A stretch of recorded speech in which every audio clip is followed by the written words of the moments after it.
Hello everyone, welcome to 2D Board Gamers. My name is Dave, and today I'm going to do part one of my deck crafting for Marvel Champions.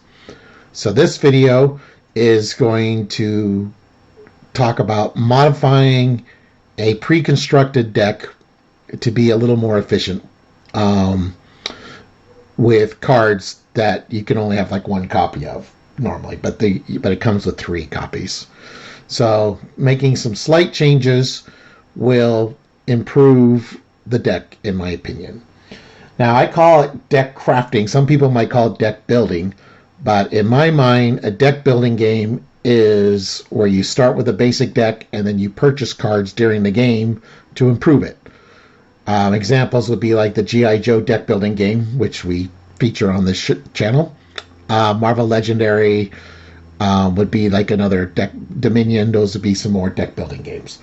Deck crafting games is where you come with a pre-crafted, pre-built or pre-crafted, like I said, I call it pre-craft, deck that you begin the game with a deck that you have made. Now, Marvel Champions is great with the hero packs where you get a pre-constructed deck. So if you don't want to do any deck crafting at all, you could just purchase the deck. You could just purchase a hero pack and be able to join. It's also great if you don't own the game and you just want to play with friends who own the game. You could just purchase one of the hero packs and you have a deck that you could play.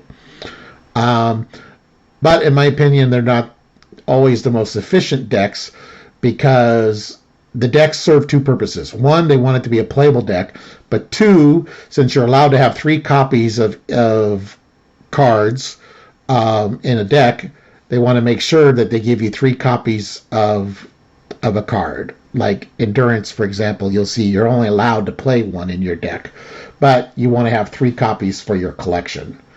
So let's take a look at Ms. Marvel as we go through this. So first thing we do, of course, is we got her signature 15 cards. So we can't make any changes to that. You don't want to, really. These are pretty powerful, efficient cards. But that's 15 of the 40. Then we have the rest of the deck that makes up to the 40 cards. So let's take a look at what we got. So we got Nova, which is a protection ally.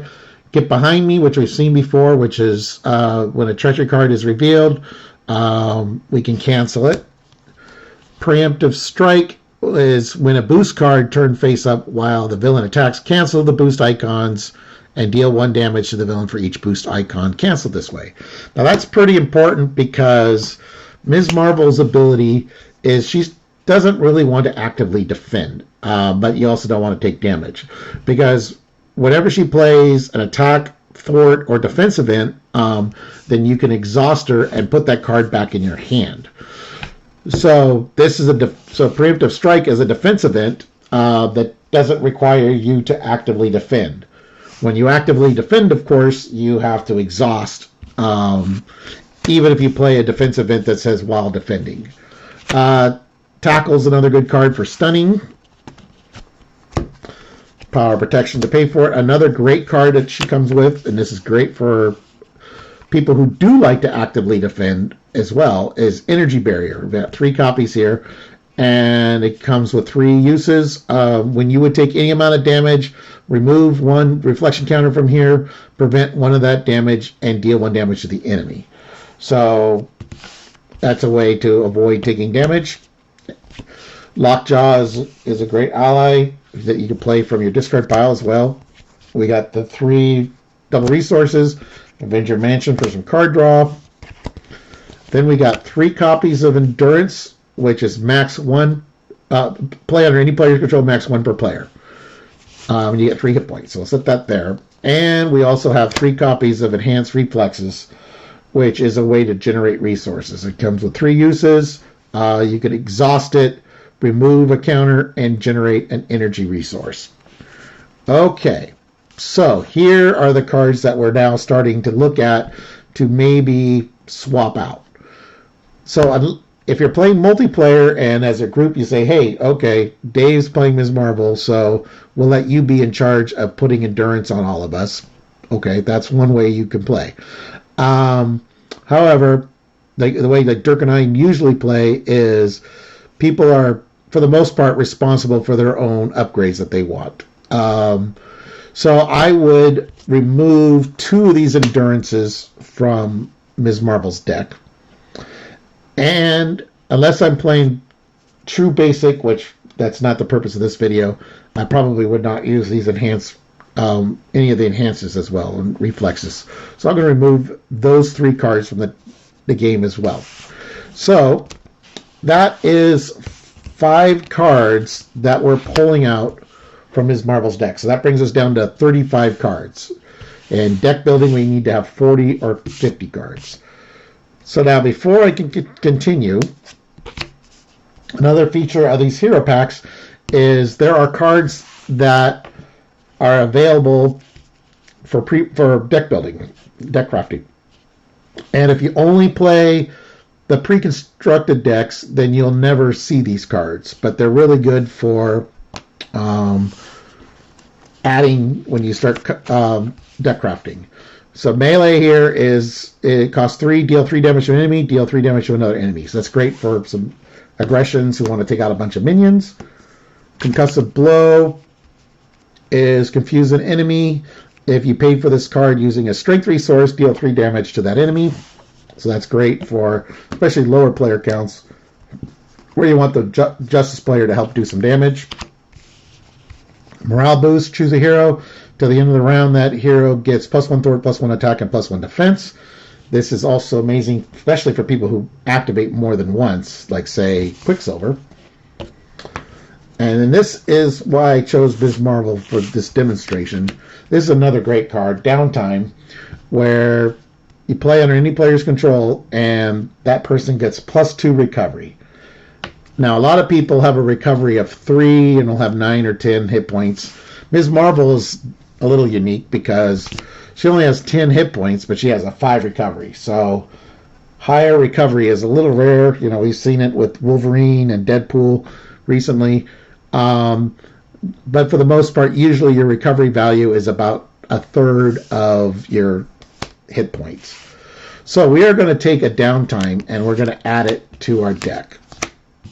So we'll remove one of, so I got kind of a running count here of the cards I need to replace. So we're going to swap one of those out. So now we're at 36 cards. So what do we add to the deck? Well, we can add 4 more cards if we want to maintain 40. This is a card from the base game, Helicarrier. I love this card. I add it to pretty much all my decks. So, I mean, you can exhaust it and choose a player, reduce the resource cost of the next card that player plays this phase by 1. So it is an action. You can't use it during the villain phase, but you can still use it during the hero phase, and it can help somebody else get a card going. So we'll put in an Avenger Mansion, and we'll remove one of the cards. So now we have 3 more that we can add.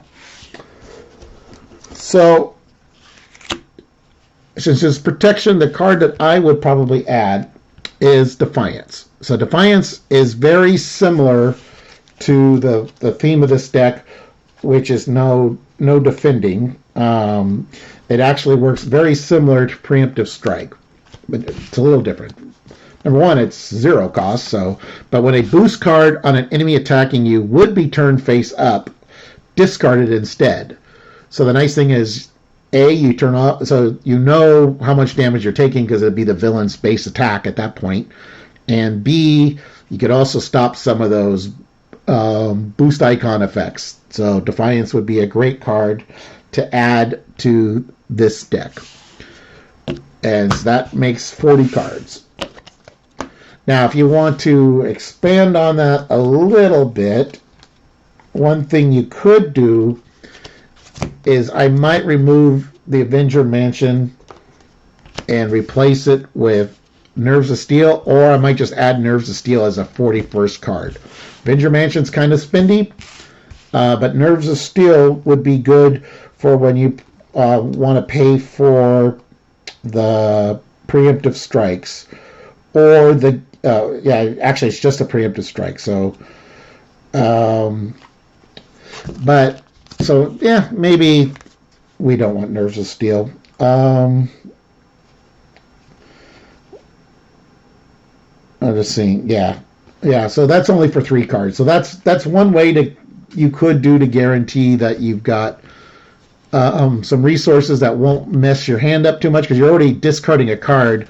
You're discarding a preemptive strike to, so you're going to be down to 4 cards.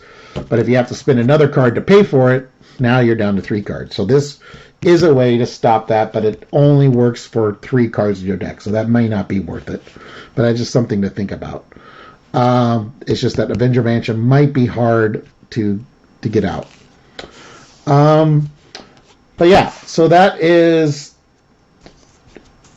deck building. The other card I would consider maybe is Hit and Run. So Hit and Run is an attack and a thwart. What the nice thing about that is, if you have your Embiggen and your Shrink out, then with 1 card you can do 4 damage and 4 threat. So that would be like another card I might consider with Ms. Marvel specifically. But that is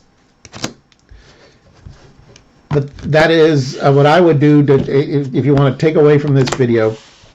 The takeaway from this video that I would like you to think about would be these 5 cards that you add to the deck, removing 2 endurances and 3 enhanced reflexes. That gives you a nice 40 card deck. So